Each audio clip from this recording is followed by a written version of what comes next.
Viewers welcome back to good treat channel. ಹೇಗಿದ್ದೀರಾ? So ನಾನಿವತ್ತು ಸೋರೆಕಾಯಿ ಸ್ನ್ಯಾಕ್ಸ್ ರೆಸಿಪಿ ಮಾಡ್ತಾ ಇದ್ದೀನಿ.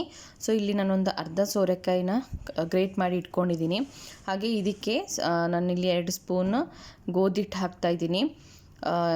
ಸೊ ಗೋಧಿ ಹಿಟ್ಟಲ್ಲಿ ಮಾಡುವಂಥ ರೆಸಿಪಿ ಆ್ಯಂಡ್ ಇದು mainly Gujarati famous traditional dish. So ನೀವು ಕೂಡ ಟ್ರೈ ಮಾಡಿ, ತುಂಬ ಚೆನ್ನಾಗಿರುತ್ತೆ. ಸ್ನ್ಯಾಕ್ಸ್ ಬೆಳಿಗ್ಗೆ ಬ್ರೇಕ್ಫಾಸ್ಟ್ಗೆಲ್ಲ ತುಂಬ ಚೆನ್ನಾಗಿರುತ್ತೆ. ಸೊ ಇದಕ್ಕೆ ಗೋಧಿ ಹಿಟ್ಟು ಹಾಕಿ ಆದಮೇಲೆ ನಾನಿಲ್ಲಿ ಸ್ವಲ್ಪ ಅರಿಶಿನ ಪುಡಿ ಹಾಕ್ತಾಯಿದ್ದೀನಿ. ಹಾಗೆ ರೆಡ್ ಕಾಶ್ಮೀರಿ ಚಿಲ್ಲಿ ಪೌಡ್ರ್ ಒಂದು 2 ಟೇಬಲ್ ಸ್ಪೂನ್ ಹಾಕ್ತಾಯಿದ್ದೀನಿ.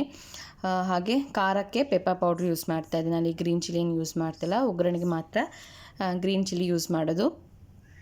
ಸೊ ಪೆಪ್ಪರ್ ಪೌಡ್ರ್ ಹಾಕಿ ಆದಮೇಲೆ ನಾನು ಸ್ವಲ್ಪ ಕಸೂರಿ ಮೇಥಿ ಹಾಕ್ತಾಯಿದ್ದೀನಿ. ಆ್ಯಂಡ್ ಕಸೂರಿ ಮೇಥಿ ಜೊತೆ ಅಜ್ವೈನ. ಸೊ ಇದೆಲ್ಲ ಅಜ್ವೈನೆಲ್ಲ ಹಾಕಿದಾಗ ಸ್ವಲ್ಪ ಫ್ಲೇವರ್ ಕೂಡ ಚೆನ್ನಾಗಿರುತ್ತೆ. ಕಸ್ತೂರಿ ಮೇಥಿಯಲ್ಲಿ ಹಾಕಿದಾಗ ತುಂಬ ಚೆನ್ನಾಗಿರುತ್ತೆ. ಹಾಗೆ ಸ್ವಲ್ಪ ಗರಂ ಮಸಾಲ ಹಾಕೋದ್ರಿಂದ ಟೇಸ್ಟ್ ಹಾಗೆ ಅದು ಫ್ಲೇವರ್ ಸ್ವಲ್ಪ ಡಿಫ್ರೆಂಟ್ ಆಗಿರುತ್ತೆ. ಹಾಗೆ ರುಚಿಗೆ ತಕ್ಕಷ್ಟು ಉಪ್ಪು.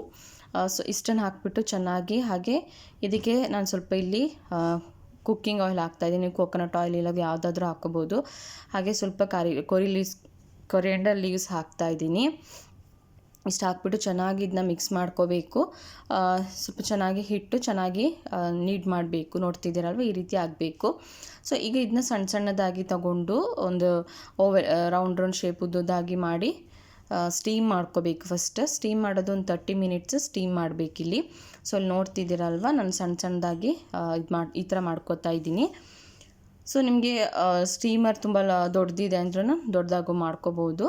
ಸೊ ನಾನು ಇಷ್ಟು ಸಣ್ಣದಾಗೆ ಬೇಗನೂ ಸ್ಟೀಮ್ ಆಗುತ್ತೆ. ಹಾಗಾಗಿ ಆ್ಯಂಡ್ 30 ಮಿನಿಟ್ಸ್ ಸ್ಟೀಮ್ ಮಾಡಲೇಬೇಕು. ಸೊ ಚೆನ್ನಾಗಿ ಎಲ್ಲ ಬಾಯ್ಲ್ ಆಗಬೇಕು. ಹಾಗಾಗಿ 30 ಮಿನಿಟ್ಸ್ ಸ್ಟೀಮಿಗೆ ಇಟ್ಟಿದ್ದೆ ನಾನೀಗ. ಸೊ ಆಫ್ಟರ್ 30 ಮಿನಿಟ್ಸ್ ಆದಮೇಲೆ ಸ್ವಲ್ಪ ಬಿಸಿ ಆರಿದ ನಂತರ ಇದನ್ನ ನಾನು ಇಲ್ಲಿ ಒಂದು ಪ್ಲೇಟಿಗೆ ಶಿಫ್ಟ್ ಮಾಡ್ತಾಯಿದ್ದೀನಿ. ನೋಡ್ತಿದ್ದೀರ. ಹಾಗೆ ನನ್ನ ಚಾನಲ್ ಯಾರೆಲ್ಲ ಸಬ್ಸ್ಕ್ರೈಬ್ ಮಾಡಿಲ್ಲ, ದಯವಿಟ್ಟು ಸಬ್ಸ್ಕ್ರೈಬ್ ಮಾಡ್ಕೊಂಡು ಚಾನಲ್ ನೋಡಿ, ಎಲ್ಲ ವೀಡಿಯೋಸ್ ಎಲ್ಲ ನೋಡಿ ಸಪೋರ್ಟ್ ಮಾಡಿ. ಆದಷ್ಟು ನಿಮ್ಮ ಫ್ರೆಂಡ್ಸ್ ಫ್ಯಾಮಿಲಿ ಒಟ್ಟಿಗೂ ಶೇರ್ ಮಾಡ್ಕೊಳ್ಳಿ. ಆ್ಯಂಡ್ ರೆಸಿಪೀಸ್ ಇಷ್ಟ ಆದರೆ ಲೈಕ್ ಮಾಡಿ, ಶೇರ್ ಮಾಡಿ, ಕಮೆಂಟ್ ಮಾಡಿ. ಸೊ ಇದು ಸ್ವಲ್ಪ ಬಿಸಿ ಆರಿದೆ. ಈಗ ನಾನು ಇದಕ್ಕೆ ಸ್ವಲ್ಪ ಚಾಕುಗೆ ಸ್ವಲ್ಪ ತುಪ್ಪ ಅಥವಾ ಎಣ್ಣೆನ ಸವ್ಕೋಬೇಕು ಸ್ವಲ್ಪ. ಹಾಗೆ ಇದನ್ನ ಈ ರೀತಿ ಕಟ್ ಮಾಡ್ಕೋಬೇಕು. ಸೊ ಮಕ್ಕಳಿಗೆಲ್ಲ ಕೊಡೋದಾದರೆ ಹೀಗೆ ಕೊಡ್ಬೋದು, ಸ್ಟೀಮ್ ಆದಮೇಲೆ ಕೊಡ್ಬೋದು, ಚೆನ್ನಾಗಿರುತ್ತೆ ಟೇಸ್ಟ್. ಹಾಗೇನು ತಿನ್ನೋಕ್ಕೆ ನಾನಿಲ್ಲಿ ಸ್ವಲ್ಪ ಒಗ್ಗರಣೆ ಕೂಡ ಇದಕ್ಕೆ ಮಾಡ್ತಾಯಿದ್ದೀನಿ. ಚೆನ್ನಾಗಿರುತ್ತೆ, ಒಗ್ಗರಣೆ ಕೊಟ್ಟರು ಚೆನ್ನಾಗಿರುತ್ತೆ.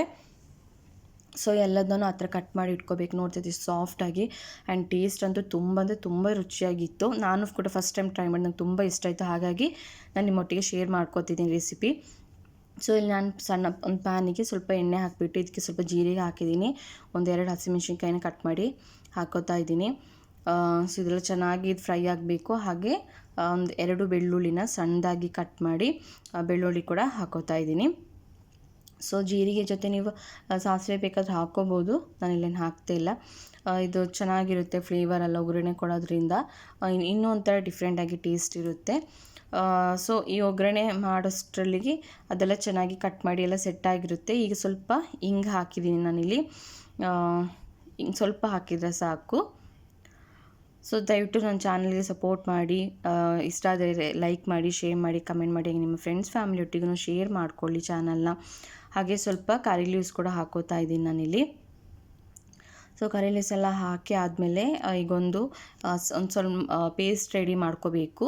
ಸೊ ಈ ಪೇಸ್ಟಿಗೆ ನಾನಿಲ್ಲಿ ಸ್ವಲ್ಪ ಉಪ್ಪು, ಅರಿಶಿನ ಪುಡಿ, ರೆಡ್ ಕಾಶ್ಮೀರಿ ಚಿಲ್ಲಿ ಪೌಡರ್, ಹಾಗೆ ಕೊರಿಯಂಡರ್ ಪೌಡರ್, ಹಾಗೆ ಹೋಮ್ ಮೇಡ್ ಮಸಾಲ ಪೌಡರ್ನ ನಾನು ಹಾಕಿದ್ದೀನಿ.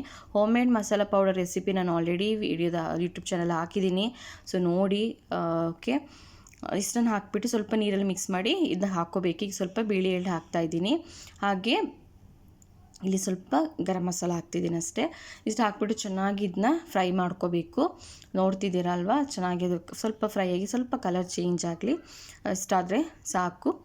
ಈಗ ಕಟ್ ಮಾಡಿ ಇಟ್ಕೊಂಡಿರುವಂತಹ ಬಾಟಲ್ ಗಾರ್ಡ್ದು ಇದನ್ನು ಇದಕ್ಕೆ ಹಾಕಿ ಈಗ ಪ್ಯಾನಿಗೆ ಹಾಕ್ಕೋಬೇಕು. ಹಾಕಿ ಒಂದು 5 ಮಿನಿಟ್ಸ್ ಫ್ರೈ ಮಾಡಿದರೆ ಸಾಕು. ಯಾಕೆಂದರೆ ಆಲ್ರೆಡಿ ಇದು ಚೆನ್ನಾಗಿ ಬಾಯ್ಲ್ ಆಗಿದೆ, 30 ಮಿನಿಟ್ಸ್ ಚೆನ್ನಾಗಿ ಸ್ಟೀಮ್ ಆಗಿದೆ. ಸೊ ಹಾಗಾಗಿ ಜಾಸ್ತಿ ಏನು ಇದು ಮಾಡಬೇಕಂತಿಲ್ಲ, ಒಂದು 5 ಮಿನಿಟ್ಸ್ ಫ್ರೈ ಆದರೆ ಸಾಕು. ರೆಸಿಪಿ ರೆಡಿಯಾಗಿದ್ದು ಇರುತ್ತೆ. ನೀವು ಇದನ್ನ ಚಟ್ನಿ ಜೊತೆನೂ ಸರ್ವ್ ಮಾಡ್ಕೋಬೋದು, ಇಲ್ಲ ಹಾಗೇನೂ ತಿನ್ಬೋದು. ಯಾಕಂದರೆ ಆಲ್ರೆಡಿ ಎಲ್ಲ ಒಗ್ಗರಣೆ ಎಲ್ಲ ಹಾಕಿರೋದ್ರಿಂದ ಅದು ಹಾಗೆ ತಿನ್ನೋದಕ್ಕೂ ಚೆನ್ನಾಗಿರುತ್ತೆ. ಸೊ ಇಷ್ಟ ಆದರೆ ಲೈಕ್ ಮಾಡಿ, ಶೇರ್ ಮಾಡಿ, ಕಮೆಂಟ್ ಮಾಡಿ. ಹಾಗೆ ಚಾನಲ್ನ ಯಾರೆಲ್ಲ ಸಬ್ಸ್ಕ್ರೈಬ್ ಮಾಡಿಲ್ಲ ಸಬ್ಸ್ಕ್ರೈಬ್ ಮಾಡಿಕೊಂಡು ಬೆಲ್ಲೈಕನ್ನ ಕ್ಲಿಕ್ ಮಾಡಿ ನೋಡಿ, ಸಪೋರ್ಟ್ ಮಾಡಿ. ಆದಷ್ಟು ಇನ್ನು ಒಳ್ಳೊಳ್ಳೆ ರೆಸಿಪೀಸ್ ಬರುತ್ತೆ. ಹಾಗೆ ರ್ಯಾಂಡಮ್ ಬ್ಲಾಗ್ಸ್ ಕೂಡ ಅಪ್ಲೋಡ್ ಮಾಡ್ತೀನಿ ಆದಷ್ಟು ಬೇಗ. ಹಾಗೆ ಸ್ವಲ್ಪ ಕರಿ ಲೀವ್ಸ್ ಅದ್ರ ಮೇಲೆ ಹಾಗೆ ಹಾಕಿದ್ದೀನಿ. ತುಂಬ ಸಿಂಪಲ್ಲಾಗಿ ಮಾಡ್ಬೋದು. ಬೆಳಿಗ್ಗೆ ಬ್ರೇಕ್ಫಾಸ್ಟ್ ಸ್ನ್ಯಾಕ್ಸಿಗೆಲ್ಲ ತುಂಬ ಚೆನ್ನಾಗಿರುತ್ತೆ ಆ್ಯಂಡ್ ಹೆಲ್ದಿ ರೆಸಿಪಿ ಕೂಡ. ಸೊ ಇಷ್ಟ ಆದರೆ ಲೈಕ್ ಮಾಡಿ, ಶೇರ್ ಮಾಡಿ, ಕಮೆಂಟ್ ಮಾಡಿ. ಸೊ ನೀವು ಕೂಡ ಟ್ರೈ ಮಾಡಿ ಹೇಗಿತ್ತು ಅಂತ ತಿಳಿಸಿ ಕಮೆಂಟ್ ಬಾಕ್ಸಲ್ಲಿ.